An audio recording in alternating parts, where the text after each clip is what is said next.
मंच पर विराजमान माननीय मुख्यमंत्री जी, सहकारिता मंत्री माननीय अध्यक्ष साहब, किसान आयोग के अध्यक्ष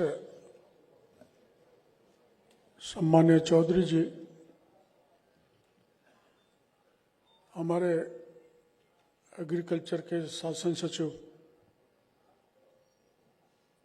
और हमारे विभाग के अधिकारी जो यहाँ पर बैठे हुए हैं, उपस्थित सज्जनों, ये पहला जैसा कि हमारे एग्रीकल्चर सेक्रेटरी कह रहे थे कि 4 लोगों को एक जगह इकट्ठा किया है और ये मसाला के संबंध में मसाला उत्पादक, किसान, व्यापारी यहाँ सब मौजूद हैं। और मैं तो देरी से इसलिए आया कि मेरा एक सवाल लगा हुआ था एग्रीकल्चर पे, और मैं सोच रहा था, एक बार मैंने मुख्यमंत्री जी को कहा भी था, तो कहा नहीं चलना है। तो मैंने समझा मसाले के सम्मेलन में कौन लोग आएंगे, क्योंकि वहाँ विधानसभा में शोर शराबा मच रहा था। तो मैंने कि मैं वहाँ बैठा रहूँ, नहीं मुख्यमंत्री जी ने और हमारे सेक्रेटरी ने ये आप सब लोगों के दर्शन कराए, आप सब ने हमारे मुख्यमंत्री जी के भी दर्शन किए, उनके भी भाषण सुनेंगे। तो मैं थोड़ा मुख्यमंत्री जी से पहले आ गया था, तो घुसते ही दाईं तरफ को चाकी चल रही थी। चाकी से आटा निकल रहा था, तो बचपन की याद आ गई। फिर वहीं पर एक खाट बिछी हुई थी, वहीं पे बगल में चकला लोडी से मसाला पीसा जा रहा था। अब वो गड़बड़ हो जाता, वरना मैं कहता भाई मैं तो अभी यहीं खाट पे बैठ के रोटी खाने के बाद में कार्यक्रम में जाऊंगा। तो ये मेरे को कल ही पता लगा, मैं क्योंकि बाढ़ का मंत्री भी जिम्मेदारी भजन लाल जी ने मेरे को दे रही है, जहां बाढ़ पड़े तू भाग, मकान गिरे तो तू जा, बिजली पड़े तो तू जा, मतलब जहां आफत पड़े वो मेरे को जाना पड़ता है। और ऐसा नहीं है, जहां भी आफत पड़े, जो भी दुख तकलीफ में आए, एक ये देखो मेरा संयोग है कि पहले वसुंधरा जी 2003 से 2008 के बीच में मुख्यमंत्री रही थी, तो मैं आपदा मंत्री था। अब ये मानो 22 साल बाद नंबर आया मंत्री बनने का, तो भी आपदा मंत्री भजन लाल जी ने बना दिया। या तो इन्होंने पुराना चार्ज देख लिया होगा कि पहला ही दे दो। उस समय में मैं राजधानी से सवाई माधोपुर जा रहा था, तो एक जगह लालसोट में रुका, तो मुझे चाय की थड़ी पे बैठ के मैं चाय पी रहा था, तो वो कह रहे साहब आज 10-11 बजे बिजली पड़ी थी, और एक नाई गांव गरीब का, उसके 2 ही बकरी थी। उस बिजली पड़ने के कारण वो नाई भी मर गया, उसकी बकरी भी मर गई, उसकी विधवा रह गई। अब उसको कौन मदद करेगा, उसके आगे पीछे तो कोई है ही नहीं। मैंने वहीं से मुख्यमंत्री जी से बात की, वसुंधरा जी, इस दयनीय हालत में हम आपदा में क्या मदद कर सकते हैं। इस मौके पर मैं मुख्यमंत्री जी, हमारी वसुंधरा जी को धन्यवाद देना चाहूंगा कि तत्काल 50,000 रुपए उस गरीब के घर में दिलवाने का काम है। हमारे यहाँ अभी भजन लाल जी के, अब योग संयोग ऐसा है, मैं कहता रहता हूं, भजन लाल, वर्षा एक ही राशि हो गई। भजनलाल, बीजेपी एक ही राशि हो गई, तो बादल ज्यादा बरस रहे हैं। और जितने ज्यादा बादल बरस रहे हैं उससे हमारे पिछले, मैं लोकसभा का सदस्य बना तब से मैं चंबल के ये भाषण देता रहता था, असेंबली में, लोकसभा में, राज्यसभा में आंदोलन भी करता रहता था कि चंबल का पानी कोटा की डाउनस्ट्रीम से बहकर धौलपुर तक बेकार चला जाता है और समुद्र में बेकार ही बह जाता है, उसको उठा के लाना चाहिए और राजस्थान के चप्पे चप्पे पर पहुंचाना चाहिए। खूब बोले, खूब आंदोलन किए, लेकिन पिछली सरकार को तो सुनने का कोई काम ही नहीं था, वो तो बहरे हो गए थे। उनको तो हमने जब ये कहा कि ये थानेदार फर्जी भर्ती हो रहे हैं तो वही नहीं सुनी। आप लोगों ने राज बदल दिया। हम भजनलाल जी आए, मैंने इनका कहा फर्जी थानेदारों को तो जेल में डालो, उनका बताओ कितने, मैंने कहा बेशुमार हैं। और ये देश का, मेरी समझ में ये देश का रिकॉर्ड है, कभी भी आप पता कर लेना, मैंने तो कर लिया कि 58 थानेदार जेल के सीखचों में बैठे हैं, जेल की हवा खा रहे हैं। तो अब 193 लोग अतिवृष्टि के कारण मरे, कुछ बिजली गिरी है, कुछ बह गए, कुछ रील के चक्कर में। मैंने उसका विश्लेषण कराया, आप रील के चक्कर में मत पड़ जाना, अभी बरसात और होगी। रील बनाते बनाते 13 लोग बह गए। तो उन सब 193 लोगों को हम पैसा देने का काम करेंगे, पैसे की कोई कमी नहीं है। और डबल इंजन की सरकार, आप जानते हो मोदी जी के डबल इंजन की सरकार है, तो राजस्थान में किसी प्रकार की कोई कमी रहने वाली नहीं है, ऐसा मैं मान के चलता हूं। फिर अपने मुख्यमंत्री जी अपने आप में बहुत प्रोएक्टिव हैं। मैंने इनको कहा कि हमने कार्रवाई की है नकली खाद, नकली बीज, नकली पेस्टिसाइड के खिलाफ, इसलिए ये जो व्यापारी है ना, कुछ थोड़े बहुत व्यापारी, वो ये स्थिति पैदा करेंगे कि अब स्कार्सिटी पैदा हो, कमी आए, जिससे हाय मचे, तोबा हो और सरकार बदनाम हो। लेकिन मैं धन्यवाद देना चाहूंगा मुख्यमंत्री जी को कि ये दिल्ली गए, उर्वरक मंत्री से मिले, मैं भी मिला, और हमारे सेक्रेटरी भी रोज प्रोएक्टिव होकर हमने आश्वस्त कर दिया। आज विधानसभा में मुख्यमंत्री जी भी वहीं थे, मैंने कांग्रेस के भाइयों को कहा कि तुम बिना बात कोरा हल्ला मचाओ, उससे तो कोई फर्क पड़ने वाला नहीं हम पे। वो चोर कह रहे हैं, अब हमको 70 साल बाद चोर कह रहे हैं, जिन्होंने सबसे ज्यादा चोरी हिंदुस्तान में अगर चोरी चालू की है तो कांग्रेस ने की है, लूटने का काम किया है देश में। वो हमने उनको आश्वासन दे दिया।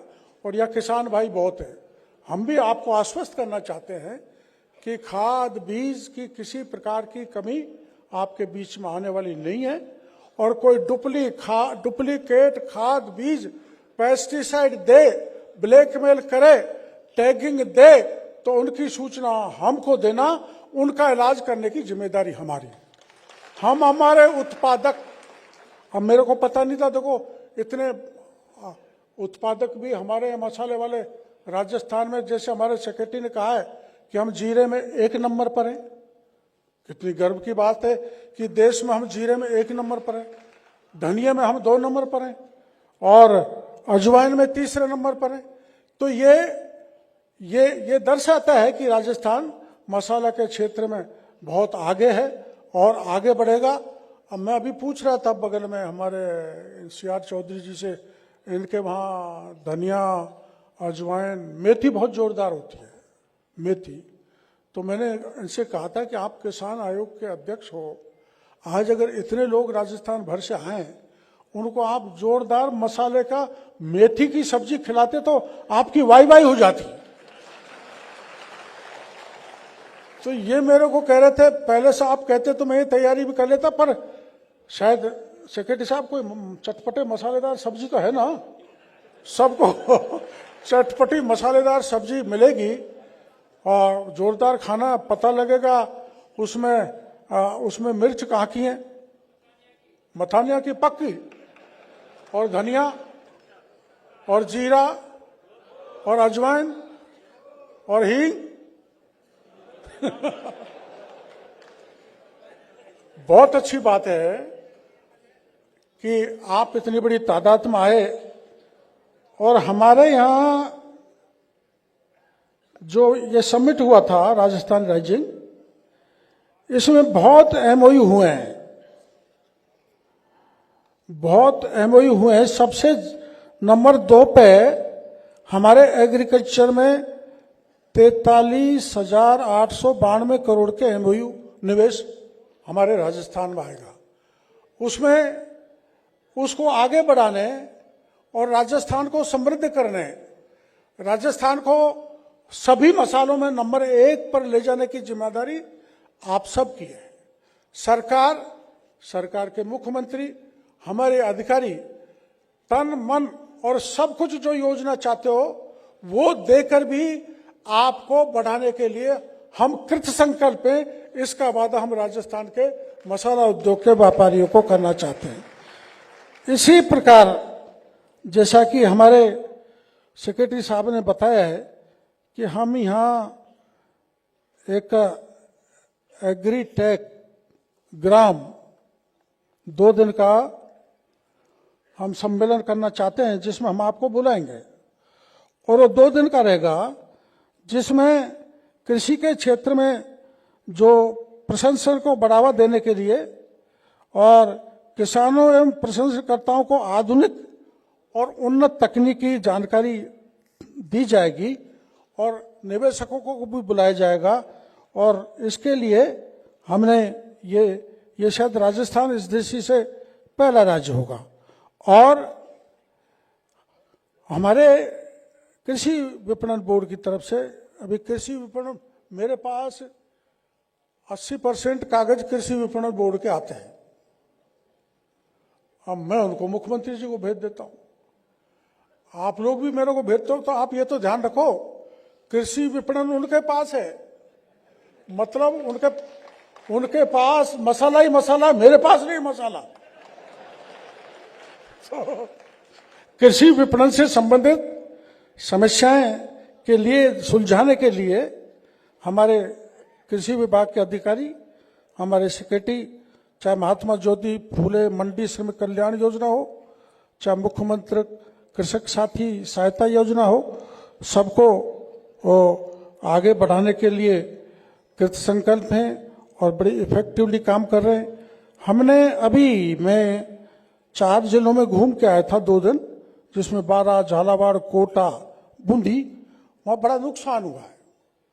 तो किसानों की एक चिंता थी, फसल की हम गिरदावरी करा रहे हैं, और गिरदावरी के मुताबिक जो फसल का खराबा होगा, और भारत सरकार ने जो मापदंड तय किए हैं, उस हिसाब से हम एक भी किसान को छोड़ने वाले नहीं है। प्रत्येक किसान को उसके खराबे का पैसा एसडीआरएफ के तहत देंगे। पर कई ऐसे इलाके हैं जहां फसल बीमा का मामला है, और उस फसल बीमा के मामले में हमने तय कर लिया है कि फसल बुआई विफल हो गई, बीज बोया नहीं होगा, थोड़ा बहुत होगा, बरसात पड़ गई बह गया, फिर बरसात आ गई, तो उसमें हम स्वतः ही हमने तय कर लिया है कि हम समस्त किसानों को प्रीमियम का 25% देंगे। ये हमने निर्णय ले लिया है ताकि किसान को किसी प्रकार की तकलीफ नहीं होगी। इसी प्रकार हमने करीब 2025 में अब तक 162.84 लाख फसल बीमा पॉलिसियां सृजित कर दी हैं, जिसके विरुद्ध लगभग 49.35 लाख हेक्टेयर फसलों का बीमा किया जा चुका है, बीमा हो चुका है। अब मेरे यहाँ शिकायत आती है फसल बीमे में गड़बड़ी की, होती है ना गड़बड़ी, बोया कुछ लिया कुछ ले लिया, पूरा ढंग से पैसे का वितरण नहीं किया। लेकिन इसमें भी बहुत चूरू के किसान बहुत आगे हैं। हमारे चूरू के किसानों ने ये जो कंपनियां अपने आप महारत कि हमारे पास टेक्नोलॉजिस्ट अच्छे हैं, हमारे सर्वे अच्छे हैं, हमारा डिजिटल सर्वे अच्छा है, सबको चूक लगा के ऐसी बातें जो मैं बताना नहीं चाहता, उन्होंने सबसे ज्यादा बीमा का फायदा उठाया है। हम प्रयास ये करेंगे, हमने रणनीति ये बनाई है कि जितनी भी फसल बीमा में शिकायत मिलती हैं और जो फसल बीमा कंपनी किसान के साथ बेईमानी करती हैं, उन फसल बीमा कंपनियों ने अगर अब की बार गड़बड़ की तो जांच कराएंगे, और कोई कितना ही बड़ा क्यों नहीं हो, किसान को लूटा तो उसके खिलाफ मुकदमा दर्ज कराएंगे। हमने अभी जो खाद पकड़े ना, इसमें बड़ी बड़ी कंपनियों के नाम भी आए, हमने उनको भी नहीं बख्शा। हमने कहा नहीं, FIR में अगर व्यापारी का नाम होगा तो जिस कंपनी ने ये नकली खाद भेजा है उसको भी नहीं छोड़ेंगे। इसलिए हमारे यहाँ हम किसके पूजक हैं? हम पंडित दीनदयाल उपाध्याय ने अंत्योदय का फार्मूला प्रतिपादित किया था। जो व्यक्ति अंतिम पायदान पर खड़ा है, जो आप हो, उसको बराबरी में लाने की जिम्मेदारी हमारी विचारधारा की है, हमारे मुख्यमंत्री की है, मोदी जी की है, मेरी है। उसको बराबरी में लाना, और जो शोषक हैं, जो उनका शोषण करते हैं, जो लूटते हैं, उनसे बचाने की जिम्मेदारी हमारी है। हम किसी व्यापारी के खिलाफ नहीं है, व्यापारी भी ज्यादातर बहुत अच्छे हैं। और मैं आपको कहना चाहूंगा, जब हमने कार्रवाई की खाद की, बीज की, पेस्टिसाइड की, तो बड़े बड़े व्यापारियों के फोन आए, कई मिलने आए। उन्होंने कहा साहब, ये घटिया लोगों का जो मुट्ठी भर है, उनका इलाज सरकार ने करके हमको बड़ा संबल दिया है, ताकि हम अच्छा माल मार्केट में दें। अच्छा, वो क्या करते हैं, नकली माल बना के घटिया रेट दे देते हैं, किसान उसको खरीदता है, किसान लुट जाता है, किसान की जमीन बर्बाद हो जाती है। तो अच्छी कंपनी को हमने आगे बढ़ाने का मौका मिला है। आपको उत्तम खाद देना, उत्तम बीज उपलब्ध कराना, उत्तम पेस्टिसाइड उपलब्ध कराना, उत्तम मसाला बनाकर GI टैगिंग करा के अधिक से अधिक राजस्थान के मसाले को एक्सपोर्ट करवाने की जिम्मेदारी भजनलाल सरकार की है। इन्हीं शब्दों के साथ मैं आप सबका बहुत बहुत आभार प्रदर्शन करना चाहता हूँ, धन्यवाद देना चाहता हूँ। राम राम साहब।